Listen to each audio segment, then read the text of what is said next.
Hi colleagues. So a lot of us are struggling with crime prevention management. So what I've decided to do is do a video explaining basically crime prevention in the three categories that it comes in.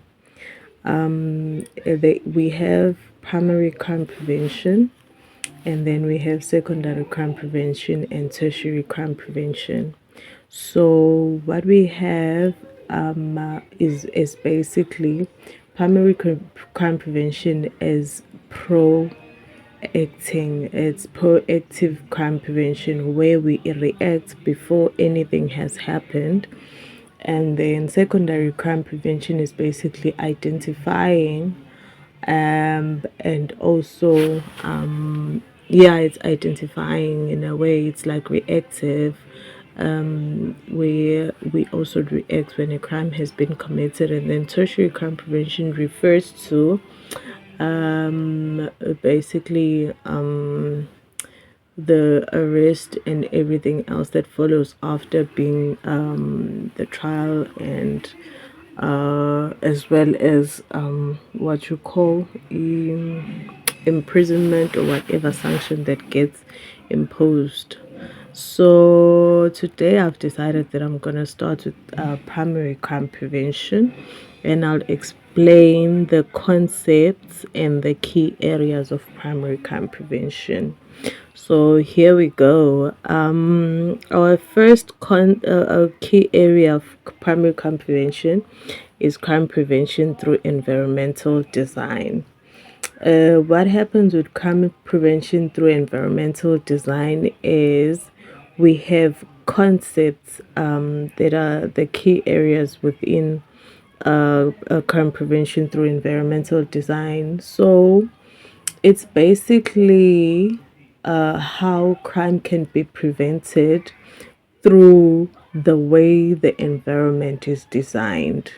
It's self-explanatory when I put it that way, that it's basically saying that how can we prevent crime by designing an environment in a convenient manner, in such a way that the crime is prevented.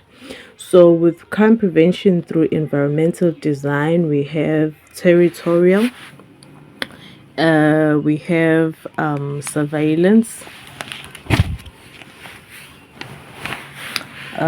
we have image, we have milieu, we have active support, we have access control, and target hardening.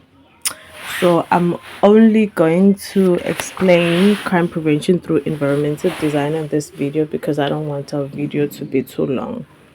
So with crime prevention through environmental design, when we talk about territoriality, we talk about how you can be able to see that a specific area belongs to a certain somebody without actually being told. So that's how territories are marked. So how are territories marked? We have two ways that territories are marked, which is a boundary and or boundary, territoriality, and signs. So with boundary, what we have is it can be a wall or a fence, or it can be even landscaping or whatever. But you can see that once you see that once you've crossed that threshold, whether it's a concrete, whether it's a fence, whatever it is, once you've crossed here, you can see that this place belongs to somebody. So there is somebody who is entitled to this place. So with boundary, you can have like a place where the grass is cut and there's plants and whatever, so you can see that this place is well taken care of, so therefore it belongs to somebody. Then with signs, you get places like no dump areas, like no dumping zones and stuff, where you are able to see that no man, this place, the way that it is the sign is displayed there, no dumping area. Nobody, if the place didn't belong to nobody, then it wouldn't have the sign. So sometimes you get that places are just marked with signs, and you can see that, okay, maybe you go to Eskom or whatever, and you see a sign saying Eskom, but you don't see any fences, you don't see any boundaries, you don't see a change of landscaping. But once a sign is there, then it's a sign that this place belongs to somebody. So surveillance is also a form of crime prevention through environmental design. So with surveillance, we have formal surveillance, natural surveillance, and mechanical surveillance. So with formal surveillance, we have our formal bodies that we have our CPF and whatever, security guards and whatever. Those are formal because it's organized and it's there for the formality of surveillance. Then we have natural surveillance. With natural surveillance, we have the bare eye. Like if let's say I'm walking on the road and I see someone is jumping in through the window, then I've done natural surveillance. I've seen it. I've seen it with my eyes. When a dog barks at night, and you hear the dog is barking at night, and you look through the window. Once you look through the window, then you've done natural surveillance. You've done surveillance with your bare eye. So that's what they mean by natural surveillance. And then with mechanical surveillance, they're talking about the surveillance that is done through footage, access control, and whatever that is using technology to surveil. Then there is our mechanical surveillance. So that's another form of crime prevention through environmental design. It's a concept, one of the concepts.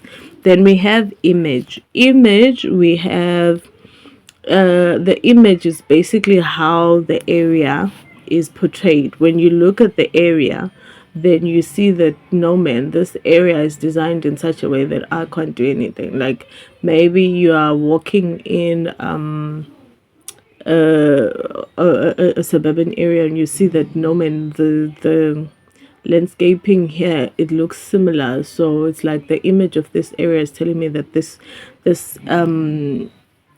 what you call a neighborhood is basically the people are working together. So this image that they are portraying to you, it is telling you that don't commit crime here because you will get in trouble. These people are working together.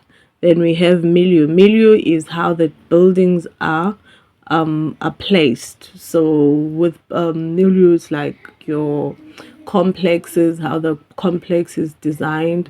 If you see a complex, it will be hard for you to commit crime in a complex. It will be hard for you to commit crime in an area where you see that the way that the buildings are placed, it is difficult for you to commit a crime. Then we have activity support. So activity support is basically the community getting together, getting to know each other, so that they are able to identify any strangers that come in the area. So that is also a form of crime prevention through environmental design, where the community comes together, they get to know each other, they know as they're coming together, obviously you're going to come with your cars or whatever, so they know which car doesn't belong to this area. Then it's easy for them to identify a car that doesn't belong to the neighborhood, and they are able to see that, no, these people are here to cause problems, they are here to possibly commit crime. So there is also a form of crime prevention. So the neighbors getting to know each other and doing things together is a form of activity support. So it's a form of crime prevention. Then we have access control, where we have boom gates. When you entering into a certain road, we have a boom gate that will also it will also discourage criminals to come in, commit crimes in that area, because they can see that, you know what, there's a boom gate here, or there's a dead end If there's a dead end, then they know they can't, once they are locked in, they can't run anywhere, so it makes them lazy to come in and commit a crime. Then we have target hardening. Target hardening is your burglar guards. It's anything that is there for the purpose of making it harder for the criminal to commit a crime. So that is basically crime prevention through environmental design. I hope you guys understood, and if you have any questions, I'll see you in the comments.